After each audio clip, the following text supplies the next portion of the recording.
let's say you're working on yourself, and let's say you recognize that you're in this relationship that isn't healthy, and so you recognize these turbulent moments, and so now you start to work on yourself. How do I show up? What is the pre-work that I can do?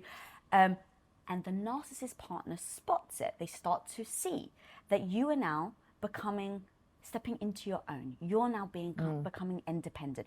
You are now taking ownership over how you show up. I mean, you're shaking your head. They don't like that. They don't want you to be strong.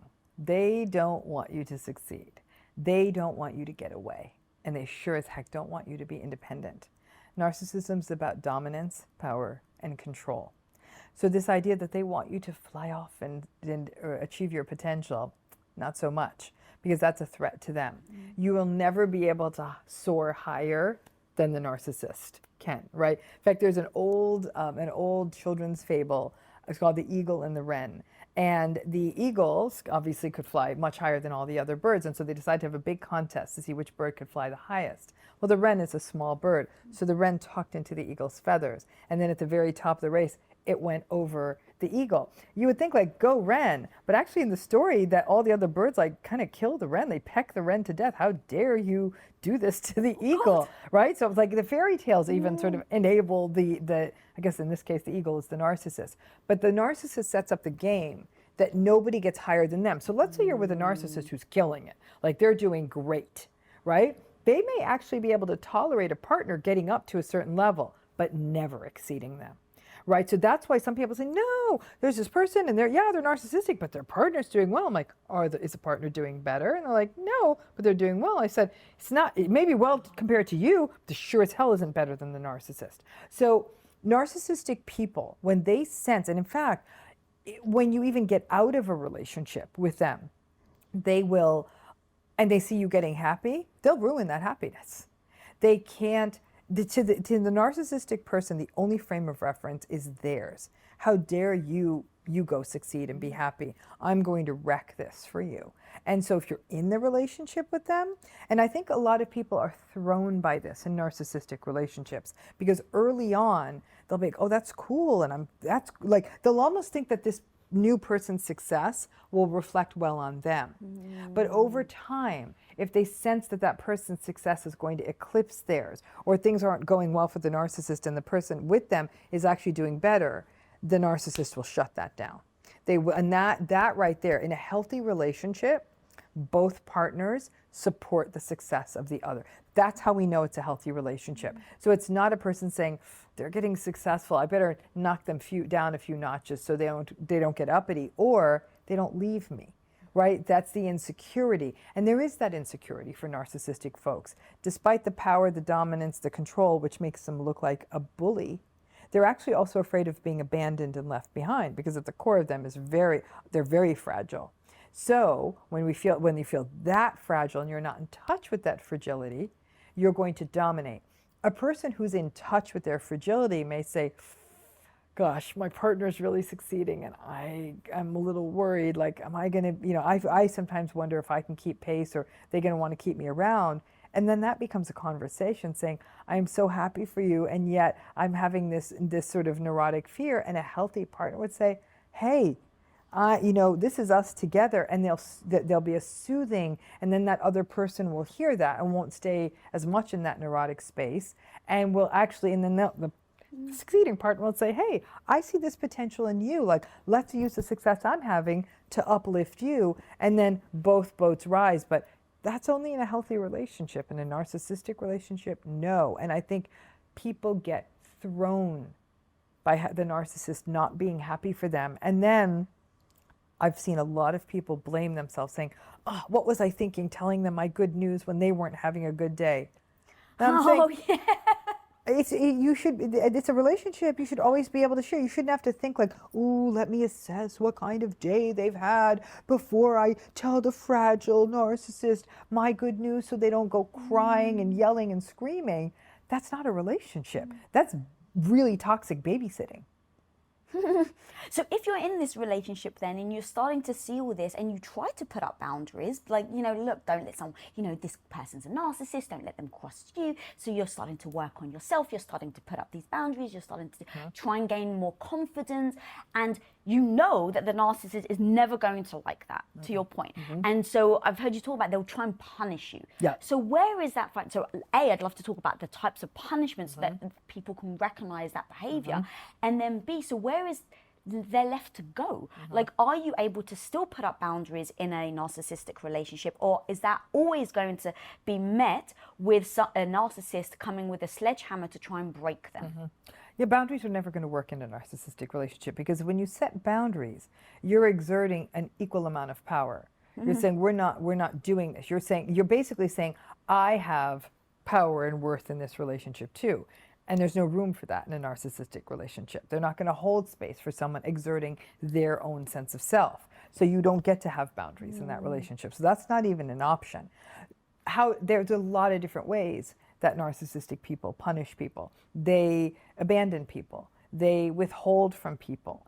They humiliate people. They embarrass people publicly. They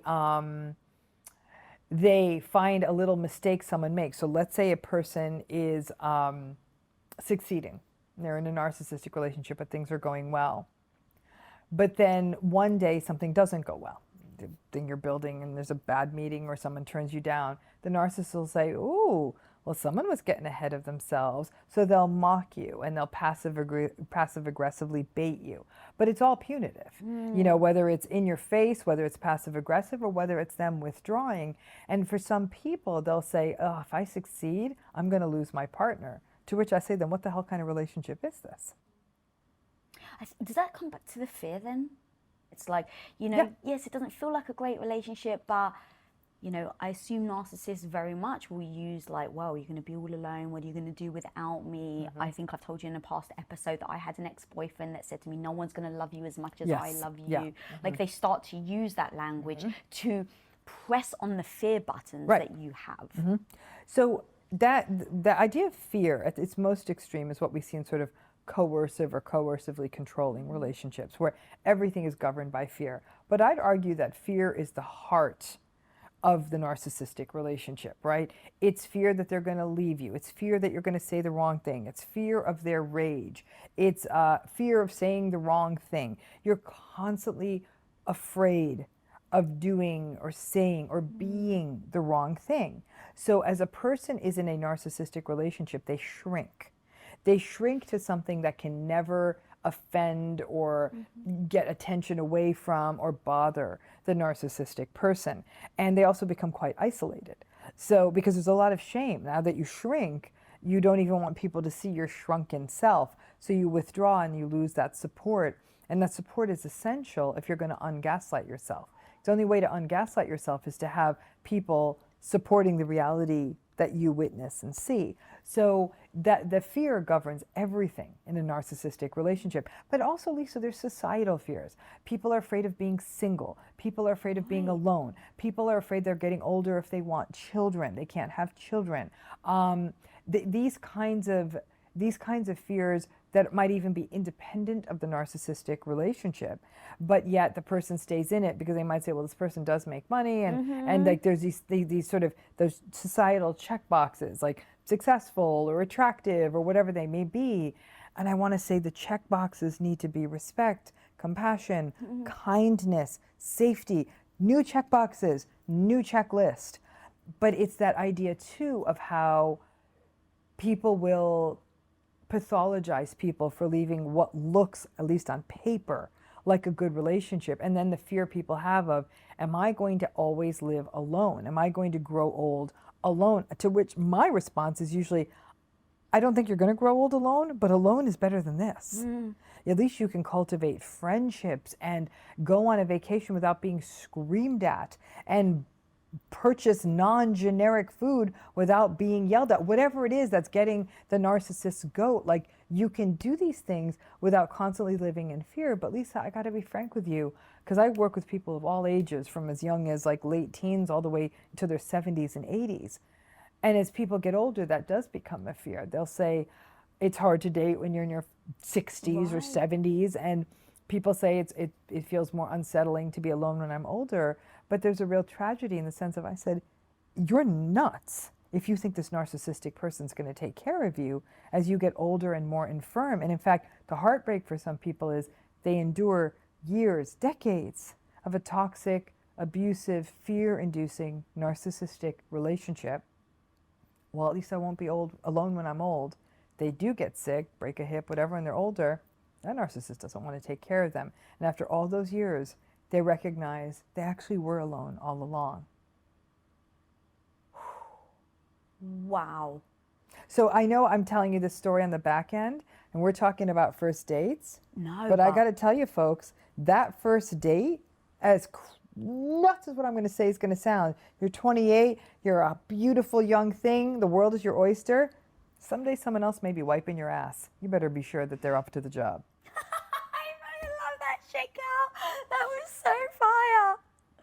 It never dawned on me. It never dawned on me that you're hoping because you don't want to feel alone. So you think that you're acting to protect yourself. Correct. And then when you get there, it never dawned on me that there's no way they're even going to be there to take care of you.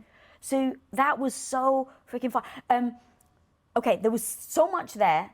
I really want to touch on when you were saying about how you shrink when a narcissist is really trying to pull you down. In those moments of shrinking, I would assume things like your self-esteem, how you see yourself, all go down with it. Like you don't think of yourself very highly. Maybe your view on the world changes. Maybe your own morals may change. I'm not quite sure what words to use there. And I've seen people who have done that, and it leads to them now not acting in accordance with who they want to be. So they basically sink to the narcissist level because they're getting hurt. The narcissist is throwing words at them. It hurts, it stings. Over time, they shrink lower and lower. They feel worse about themselves. And now they're in a position where in those moments where the narcissist is making them feel very, very small, the only defense mechanism they have is to throw hate back at them, to throw words at them that maybe the narcissist has used to them. That also breaks my heart because now you're becoming a person that you don't want to be. Right. How do we prevent that? Or, and if you find yourself doing that, how do you get yourself back out so that you don't see yourself as being a cruel person, a mean person? So anyone who's tuning in today can actually circumvent all of that. I'm going to tell you what I tell people on my YouTube all the time, people I work with, all that, which is don't go deep. What do I mean by don't go deep? And I've said that here on Women of Impact before.